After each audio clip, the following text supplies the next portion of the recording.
अगर आपको अपनी बीवी की कोई भी बात बुरी लगती है ना, तो कोशिश करें कि उसे बंद कमरे में समझाएं, उसे बंद कमरे में डांटें।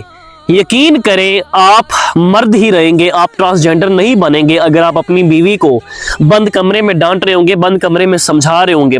बल्कि ऐसा करने से आपकी बीवी के दिल में आपके लिए इज्जत, मोहब्बत, मर्तबा, प्यार बढ़ जाएगा। और कुछ तो ऐसे बादशाह मर्द पाए जाते हैं कि जो खुद तो डांट ही रहे होते हैं, साथ में उनके वालिदैन भी बीवी को डांट रहे होते हैं, देवर भी, ननदे भी डांट रही होती हैं, जैसे पता नहीं वो लावारिस है, जैसे उसके आगे पीछे कोई भी नहीं है। मैं उस मर्द को मर्द ही नहीं समझता जो अपनी बीवी की तजलील सबके सामने करता हो और अपनी मर्दानगी को जाहिर करता हो कि मैं जनाब बहुत बड़ा मर्द हूं, मैंने अपनी बीवी को अपने नीचे लगाकर रखा हुआ है, पाँव की जूती बनाकर रखा हुआ है। और कमलियो, बीवियां पाँव की जूती नहीं होती, बल्कि वो शहजादियां होती हैं, सर का ताज होती हैं। ठीक है, उनकी इज्जत करना हम पर फर्ज है, यानी कि मर्दों पर फर्ज है अपनी बीवियों की इज्जत करना, उनका एहतराम करना और सबके सामने, अपने घर वालों के सामने उनके लिए स्टैंड लेना।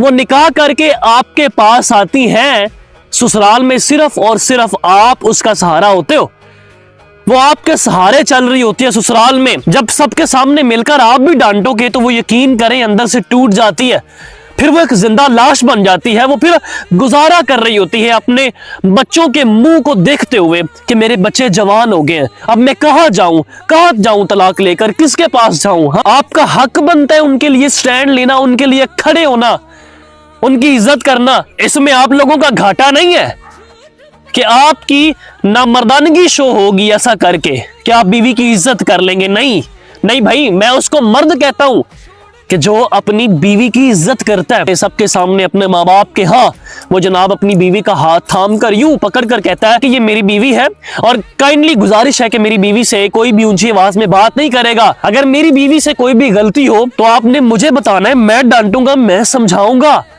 ये होता है मर्द।